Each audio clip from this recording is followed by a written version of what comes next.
আজকের আলোচনা শুরু করা যাক। আমাদের হাতে রয়েছে পবিত্র কুরআনের একেবারে শুরুর দিকের একটা আয়াত। খুবই গুরুত্বপূর্ণ আয়াত, সূরা আল বাকারার দ্বিতীয় আয়াত। হ্যাঁ, খুবই পরিচিত আর মৌলিক একটি আয়াত। আমাদের কাছে বেশ কিছু অনুরোধ এসেছে, মানে জানতে চাওয়া হয়েছে এই বিশেষ আয়াতটার আরবি পাঠ, এর বাংলা অনুবাদ আর ইসলামিক পণ্ডিতদের ব্যাখ্যা মানে তাফসিরের ভিত্তিতে এর আসল অর্থটা কি, এর শিক্ষাগুলো কি, এসব নিয়ে আলোচনা করতে। আচ্ছা। তো তাফসির বলতে আমরা তো বুঝি কুরআনের আয়াতগুলোর বিস্তারিত ব্যাখ্যা, মানে এর পেছনের কথা, ভেতরের বার্তা, যা বিজ্ঞ আলেমেরা তুলে ধরেছেন। ঠিক। আমরা সেই অনুরোধ মতোই আজকের আলোচনাটা সাজিয়েছি। আমরা প্রথমে আয়াতটা শুনব, কেমন? তারপরে সহজ অর্থটা বোঝার চেষ্টা করব। এরপর আমরা একটু গভীরে যাব, মানে এর শব্দচয়ন, এর ঘোষণা, এগুলো কতটা গুরুত্বপূর্ণ তা দেখব। অবশ্যই। আর সবশেষে এই আয়াত থেকে আমাদের জন্য কি শিক্ষণীয় আছে তা নিয়ে কথা বলবো। চলুন তাহলে শুরু করা যাক। নিশ্চয়ই। এই আয়াতটা মানে এটা কোরআনের একটা পরিচয়ের মতো। একদম শুরুতেই এসে পুরো বইটার সুর, এর মর্যাদা, এর উদ্দেশ্য সব যেন ঠিক করে দেয়। এর প্রত্যেকটা শব্দ, প্রত্যেকটা অংশ অনেক গভীর অর্থ রাখে। এটা কেন এত ভিত্তি স্থাপনকারী একটা আয়াত, সেটাই আমরা ধাপে ধাপে বোঝার চেষ্টা করব আজ। দারুণ। তাহলে প্রথমে আয়াতটির মূল আরবি পাঠ শোনা যাক। জালিকাল কিতাবু লা রাইবা ফিহি হুদাল লিল মুত্তাকিন। আচ্ছা, এবার এর একটা প্রচলিত আর সহজ বাংলা অনুবাদ জেনে নিই আমরা। এটি সেই কিতাব যাতে কোনো সন্দেহ নেই, এটি মুত্তাকিদের জন্য পথ প্রদর্শক বা হেদায়াত। অনুবাদটা শুনলেই মানে কয়েকটা জায়গায় একটু মনে দাগ কাটে। প্রথমত বলছে এটি সেই কিতাব। আমরা সাধারণত কাছের জিনিসের জন্য এই বলি, তাই না? হ্যাঁ। আর দূরের জন্য ওই বা সেই বলি। তো এখানে সেই কিতাব বলার কি বিশেষ কোনো কারণ আছে? আছে, অবশ্যই আছে। আর দ্বিতীয় যে বিষয়টা খুব শক্তিশালী মনে হচ্ছে, সেটা হলো কোনো সন্দেহ নেই। এটা তো অনেক বড় একটা কথা। মানে এই ঘোষণার ব্যাপ্তি বা গভীরতা ঠিক কতটা? খুবই ভালো দুটো প্রশ্ন। আর এখানে কিন্তু এই আয়াতের বিশেষত্বটা বোঝা যায়। চলুন প্রথম অংশটা দেখি। জালিকাল কিতাব। হ্যাঁ। দেখুন, আরবি ব্যাকরণে সাধারণত কাছের জিনিসের জন্য হাজা মানে এই ব্যবহার হয়, ঠিক। আর দূরের জন্য জালিকা মানে ওই বা সেই ব্যবহার হয়। এখানে জালিকা ব্যবহার করা হয়েছে, কিন্তু এটা কোনো শারীরিক দূরত্ব বোঝানোর জন্য নয়। ও আচ্ছা আচ্ছা। বরং এটা ব্যবহার করা হয়েছে এই কিতাবটার মানে কোরআনের অসীম মর্যাদা, এর সুউচ্চ অবস্থান, এর অতুলনীয় শ্রেষ্ঠত্ব বোঝানোর জন্য। বাহ। যেন শুরুতেই বলে দেওয়া হচ্ছে এই যে গ্রন্থটা তোমার হাতে, এটা আর 10টা সাধারণ বইয়ের মতো নয়, একদমই নয়। এটা আসছে এক মহান সত্তার কাছ থেকে, এর স্থান অনেক উঁচুতে। এটা যেন বলছে মানবজাতি যে একটা নির্ভুল ঐশী পথনির্দেশনার অপেক্ষায় ছিল, বা আগের কিতাবগুলোতে যে চূড়ান্ত কিতাবের কথা বলা হয়েছিল, এটাই সেই প্রতিশ্রুত কিতাব। তাই এর সাথে সাধারণ বইয়ের মতো আচরণ করো না, এর মর্যাদাটা উপলব্ধি করো। দারুণ ব্যাখ্যা। মানে শব্দটা দিয়েই এর গুরুত্ব আর উৎসের বিশালতা বুঝিয়ে দেওয়া হচ্ছে। একদম। আচ্ছা, এবার তাহলে দ্বিতীয় অংশটা নিয়ে ভাবি। লা রাইবা ফিহ মানে এতে কোনো সন্দেহ নেই। এই কথাটা ঠিক কতটা ব্যাপক? এটা কোরআনের একটা অন্যতম মূল ভিত্তি স্থাপনকারী ঘোষণা। এখানে রায়েব, রাইবা শব্দটা ব্যবহার হয়েছে। রাইব মানে কিন্তু শুধু সাধারণ শাক বা ডাউট না। রাইব বলতে এমন সন্দেহ বা সংশয় বোঝায় যা মনে একটা উদ্বেগ, একটা অস্থিরতা বা দ্বিধা তৈরি করে। ও আচ্ছা, মানে আরও গভীর সন্দেহ।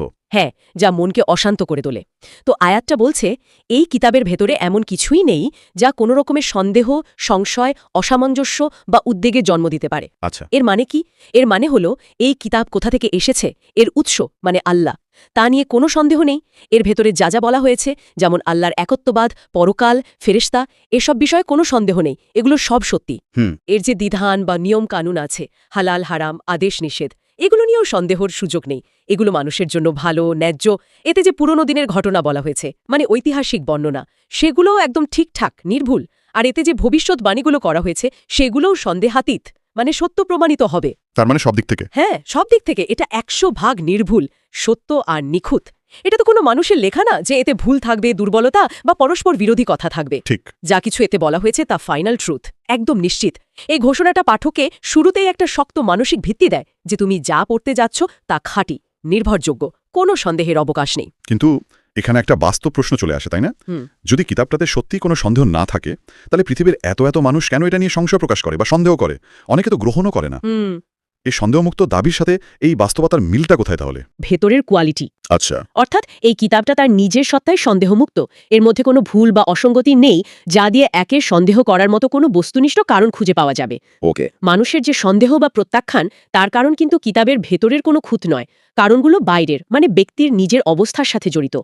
যেমন ধরুন, কারোর মধ্যে হয়তো অনেক অহংকার বা গোড়ামি আছে, সত্য জানার পরেও শুধু অহংকারের কারণে বা বাপদাদার অন্ধ অনুকরণ করতে গিয়ে রিজেক্ট করে। অনেকে আবার না জেনে বা ভুল তথ্য শুনে এর ব্যাপারে একটা খারাপ ধারণা নিয়ে বসে থাকে। অজ্ঞ যোগ্যতাও একটা কারণ ঠিক। কারো কারো হয়তো আগে থেকে একটা বিদ্বেষ বা নেতিবাচক মনোভাব থাকে তারা সেই মনোভাব নিয়ে এটাকে দেখতে আসে ফলে এর আলো তাদের চোখে পড়ে না বুঝতে পারছি।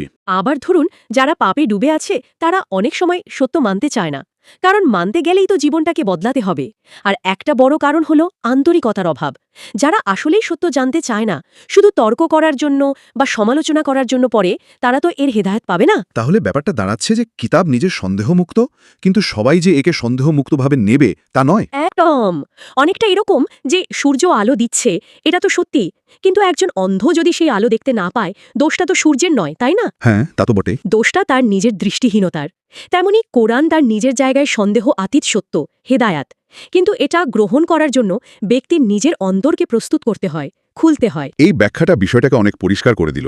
তার মানে সমস্যাটা উৎসের নয়, গ্রাহকের। ঠিক আর এটাই সম্ভবত আমাদের আয়াতের শেষ অংশে নিয়ে যায়।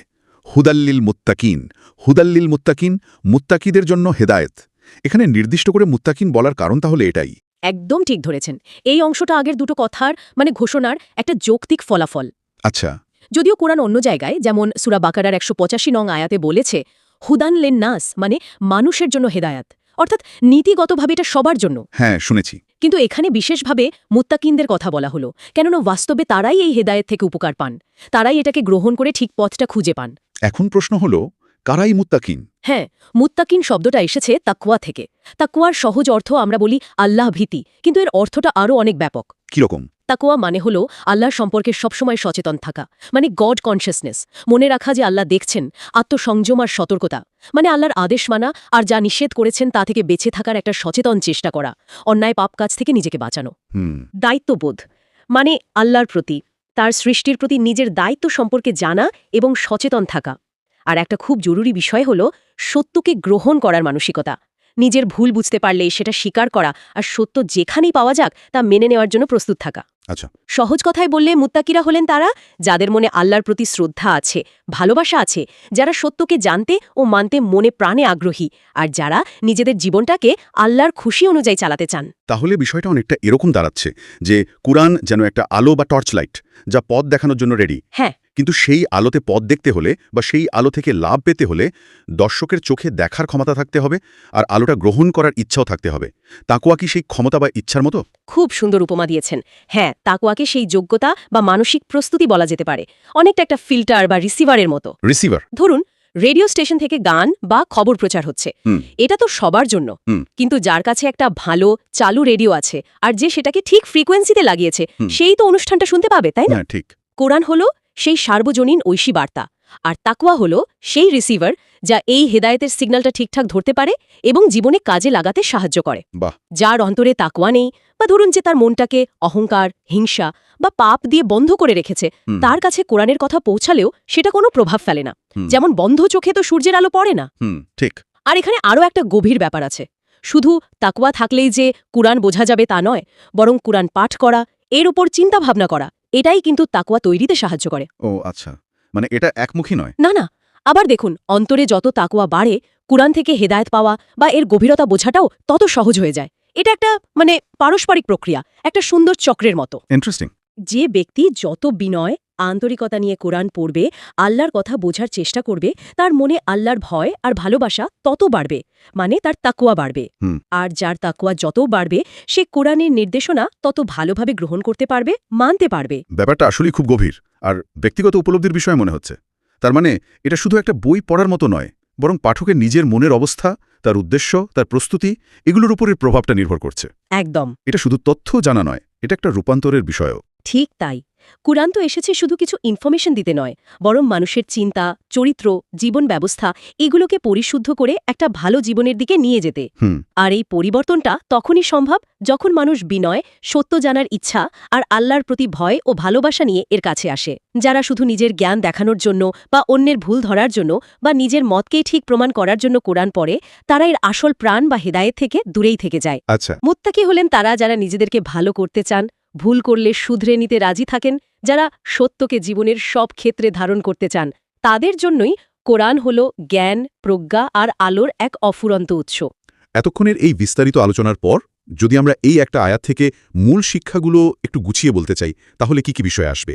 মানে এই আয়াতের নির্যাসটা কি? অবশ্যই দেখুন, এই একটা আয়াত থেকেই আমরা কয়েকটা খুবই মৌলিক আর স্পষ্ট শিক্ষা পাই, যা পুরো কোরআন বোঝার জন্যই একটা ভিত্তি তৈরি করে দেয়। বলুন। প্রথমত, কোরআনের অতুলনীয় মর্যাদা আর এর নির্ভুলতা।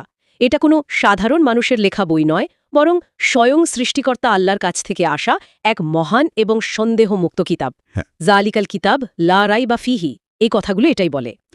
এর প্রত্যেকটা কথা, বিধান, তথ্য সব সত্যি, নির্ভুল, নিশ্চিত। তাই এর প্রতি পুরো বিশ্বাস, সম্মান আর আস্থা রাখাটা জরুরি। ঠিক, প্রথম পয়েন্ট। দ্বিতীয়ত, কোরআনের মূল উদ্দেশ্য হল হেদায়াত বা পথ দেখানো, হুদান। এটা মানুষের জন্য পথ প্রদর্শক, আলোর মশাল। জীবনের বাঁকা পথে কোনটা ঠিক, কোনটা ভুল তা জানার জন্য ব্যক্তিগত জীবন থেকে শুরু করে সমাজ, রাষ্ট্র পরিচালনা পর্যন্ত সব ক্ষেত্রে ফাইনাল গাইডেন্সের জন্য এই কিতাবের কাছেই আসতে হবে। আচ্ছা, দ্বিতীয় পয়েন্ট। তৃতীয়ত, এই হেদায়াত পাওয়ার চাবিকাঠি হল তাকওয়া। যদিও কোরআন সবার জন্যই খোলা, কিন্তু এর আসল আলো আর নির্দেশনা থেকে পুরোপুরি লাভবান হতে হলে মনে তাকওয়া থাকতে হবে। মানে আল্লাহ সচেতনতা, সংযম আর সত্যকে মেনে নেওয়ার মানসিকতা, লিল মুত্তাকিন। এই তাকওয়াটাই হলো সেই যোগ্যতা যা মনকে কোরআনের হেদায়েত গ্রহণ করার জন্য উর্বর করে তোলে। আর এটা কিন্তু কোনো বিশেষ শ্রেণীর জন্য না, এটা অর্জন করার মতো একটা গুণ। তৃতীয় পয়েন্ট। চতুর্থত, তাকওয়া অর্জন করার জন্য চেষ্টা করা। এই আয়াত আমাদের শুধু মুত্তাকি হতে বলছে না, বরং তাকওয়ার গুরুত্বটা বুঝে সেটা অর্জন করার জন্য সক্রিয় হতে বলছে। আচ্ছা। এর মানে হলো শুধু কোরআন পড়লেই বা শুনলেই হবে না, বরং একই সাথে তাকওয়ার গুণগুলো, যেমন সততা, ন্যায়বিচার, ধৈর্য, বিনয়, আল্লাহকে মনে রাখা, তার আদেশ নিষেধ মেনে চলার চেষ্টা করা, এগুলো অর্জনের জন্য নিয়মিত নিজের দিকে তাকাতে হবে, চেষ্টা চালিয়ে যেতে হবে। আগে যেমন বললাম, তাকওয়া আর কোরআনের হেদায়াত একে অপরের পরিপূরক, একটা আরেকটাকে শক্তিশালী করে। সত্যি অসাধারণ। আজকের আলোচনায় আমরা সূরা বাকারার এই দ্বিতীয় আয়াতটার গভীরে ডুব দেওয়ার চেষ্টা করলাম। এটা শুধু কোরআনের একটা ইন্ট্রোডাকশন বা বিজ্ঞাপন নয়। না, একদমই না। বরং এর উৎস, এর প্রকৃতি, এর অভ্রান্ততা, মানে কোনো ভুল নেই। আর এর থেকে উপকৃত হওয়ার শর্ত কি, সবকিছু খুব স্পষ্টভাবে বলে দিচ্ছে।